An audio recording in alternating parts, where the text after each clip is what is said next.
친구들 안녕하세요. 김기현 선생님이에요. 벌써 1, 2, 3, 4, 5, 6, 7, 8, 9, 9월달이 됐어요. 무더운 여름이 다 가고 이제 가을이 왔어요. 이제 밖에 나가면 선선한 바람 때문에 이제 춥기도 하더라고요. 그동안 여름 동안에 우리 3살이 넘은 친구들은 프리스쿨 반으로 올라갔어요. 그동안에 이제 토들러 예배에 같이 조인한 친구들도 있을 텐데 우리 선생님들과 전도사님과 하나님을 높이는 예배를 함께 잘 드렸으면 좋겠어요. 그러면 예배의 첫 순서 뭔지 알까요? 네, 바로 찬양이에요. 우리 함께 찬양할 건데 우리 친구들의 예쁜 목소리와 멋진 율동으로 함께 했으면 좋겠어요. 그러면 우리 함께 시작해볼까요? 뮤직 스타트!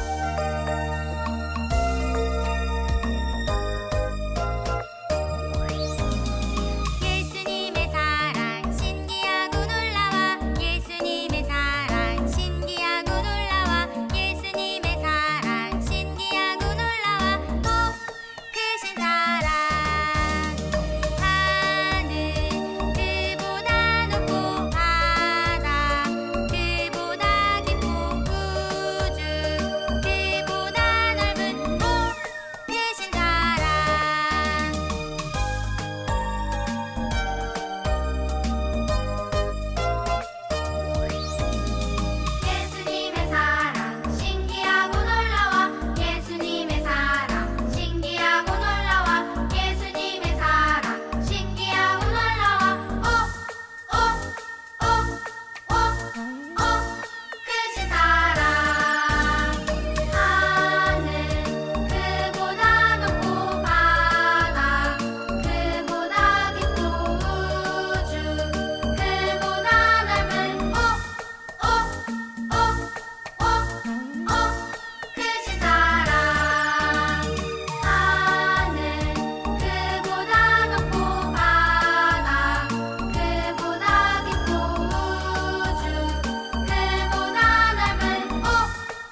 사랑이 캔디 먹어?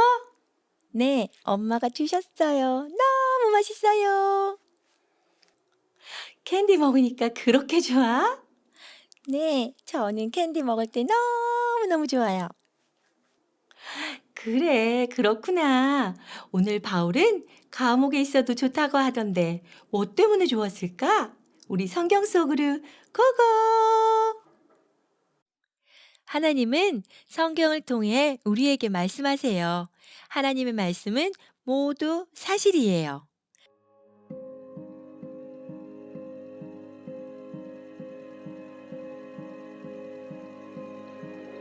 바울은 로마에서 죄수였지만 집에서 지냈고 군인이 그를 지켰어요. 어떤 유대인들은 바울이 믿는 것에 반대하고 바울을 해치려고 했어요. 바울이 사람들에게 예수님이 죽은 자 가운데서 다시 살아나셨다고 전했거든요. 이제 바울은 로마 황제에게 재판받을 날을 기다리고 있었어요. 성도들이 바울을 찾아오거나 선물을 보내기도 했어요. 바울은 빌립보 성도들에게 편지를 썼어요. 보내준 선물에 감사하고 바울에게 일어난 일에 관해 이야기하는 내용이었어요. 바울은 이렇게 썼어요. 유대인들이 저를 막으려고 했지만 나에게 일어난 모든 일이 오히려 더 많은 사람에게 복음을 전하는 데 도움이 되었다는 사실을 여러분들이 알았으면 좋겠습니다. 바울 곁에는 그를 지키는 로마 군인들이 항상 함께 있었죠. 그래서 바울은 그들에게 예수님을 전할 수 있었고 다른 성도들도 용감하게 복음을 전하게 되었어요. 또 이렇게 썼어요. 나를 위해 기도해 주어서 감사합니다. 하나님이 성령님을 보내 나를 도우시는 것을 압니다. 앞으로도 절대로 두려워하거나 부끄러워하지 않을 겁니다. 나는 언제나 용감하게 예수님을 위해 살기를 원합니다. 나는 살아도 예수님을 위해 살고 죽는다 해도 예수님과 영원히 함께하게 될 겁니다. 바울은 예수님과 함께하는 것이 가장 좋은 일이라는 것을 알았어요. 하지만 살아있는 동안에는 다른 성도들을 돕고 싶어 했어요. 또 바울은 편지에 이렇게 썼어요. 어떤 상황에서도 그리스도를 위해 사십시오. 그러면 제가 여러분과 함께 있든지 떠나 있든지 여러분이 힘을 합쳐 예수님에 관한 기쁜 소식을 전한다는 말을 듣게 될 것입니다. 사람들이 두렵다고 복음 전하는 일을 그만두지 마십시오. 하나님을 믿는 것뿐만 아니라 하나님을 위해 고난받는 것도 하나님이 여러분에게 주신 일입니다. 로마 황제에게 재판을 받기 위해 바울이 드디어 로마에 도착했어요. 그런데 바울은 바로 재판을 받지 못했어요. 오랫동안 감옥에 있어야 했죠. 그 감옥은 혼자 지낼 수 있는 집인데 바울이 지내는 집을 로마 군인들이 지키고 있었어요. 바울은 마음대로 할 수 없었는데도 기뻐했대요. 바울은 왜 기뻐하고 감사했을까요? 바울을 지키고 있던 로마 군인에게 물어볼게요. 군인 아저씨, 왜 바울이 감옥에서도 기뻐하고 감사했어요? 네, 안녕하세요. 저는 바울을 지키고 있는 로마 군인입니다. 우리는 하루 종일 낮에도 밤에도 바울을 지키고 있답니다. 처음에 나는 바울이 아주 나쁜 사람인 줄 알았어요. 이렇게 감옥에 잡혀와 있으니까요. 그런데 알고 보니 바울은 예수님을 전하다가 잡혀온 거였어요. 참 바보 같은 사람이라고 생각했죠. 이제 예수님 전하지 않겠습니다 하면 되는 것을. 아유, 바울이 이 감옥에 살기 시작하자 사람들이 바울을 찾아왔어요. 바울의 이야기를 듣기 위해서 찾아온 거예요. 그 사람들은 모여서 뭐가 재밌는지 웃고 찬양하고 하더라고요. 기쁨 가득 찬양해요. 목소리 높여. 기쁨 가득 예배해요. 온 마음 다해. 바울과 사람들은 모여서 예배를 드리더라고요. 어느 날은 예수님을 믿지 않는 사람들이 바울을 찾아왔다가 예수님을 믿고 기뻐하며 돌아갔어요. 나와 내 친구들은 바울이 전하는 예수님이 궁금해졌어요. 감옥에 갇혀 있는데 뭐가 좋아서 찬양을 하고 저렇게 기뻐할 수 있을까? 우리가 바울에게 물어봤어요. 바울, 당신은 어떻게 감옥에서도 기뻐할 수 있어요? 바울은 우리가 처음 듣는 예수님 이야기를 해주었어요. 하나님이 우리를 너무 사랑하셔서 예수님을 보내셨대요. 그리고 그 예수님은 나의 죄를 위해서 십자가에 죽으시고 다시 살아나셨대요. 우리가 죄를 뉘우치고 예수님을 믿으면 구원을 얻을 수 있대요.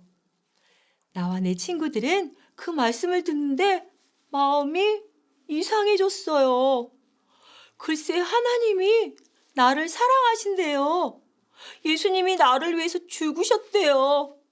나와 내 친구들도 예수님을 믿게 되었어요. 우리 마음에도 기쁨이 넘쳐났어요. 바울도 우리가 예수님을 믿게 되자 너무너무 좋아하는 거예요. 감옥에 갇혀 있지만 예수님을 전할 수 있어서 기쁘고 좋았던 거예요. 그리고 예전에 전도했던 빌립보 교회 사람들에게 편지를 썼어요. 무슨 방도로 하든지 전파되는 것은 그리스도니 이로써 내가 기뻐하고 또한 기뻐하리라. 바울이 비록 감옥에 갇혀 있었지만 복음은 군인들에게 전해졌고 많은 사람들이 더 열심히 복음을 전하게 된 것이 기쁘고 감사하다고요. 바울은 예수님 때문에 늘 기쁘고 감사했어요. 나도 예수님 때문에 기쁘고 감사하게 되었답니다. 우리 친구들도 날마다 예수님 때문에 기뻐했으면 좋겠어요. 아하! 바울은 예수님 때문에 기쁘고 복음이 다른 사람들에게 전해져서 기뻤군요. 우리 친구들은 언제 기뻐요? 언제 기분이 좋아요? 사랑이처럼 캔디 먹을 때? 아니면 핑크퐁 만화 볼 때? 아니면 놀이터에서 놀 때? 그래요. 그런데 그것보다 더 기쁨을 주시는 분이 예수님이세요. 예수님이 날마다 함께 하시는 것을 알면 매일매일 기분이 좋아져요. 우리 친구들 모두 예수님 믿고 바울처럼 매일매일 기쁨이 가득했으면 좋겠어요. 우리 친구들 전도사님 따라서 같이 기도해요. 하나님, 우리도 예수님 때문에 기쁨이 가득하게 해주세요. 예수님 이름으로 기도합니다. 아멘. 우리 친구들 예배 너무 잘 드렸어요. 엄마, 아빠 잠깐만 봐주세요. 우리 친구들에게 매일매일 성경책을 읽어주세요. 기도의 습관을 가질 수 있도록 도와주세요. 예수님이 주시는 놀라운 기쁨에 대해 이야기해 주세요. 우리 친구들 이번 주에도 하하하하 많이 웃고 재밌게 지내다가 다음 주에 또 만나요. 안녕.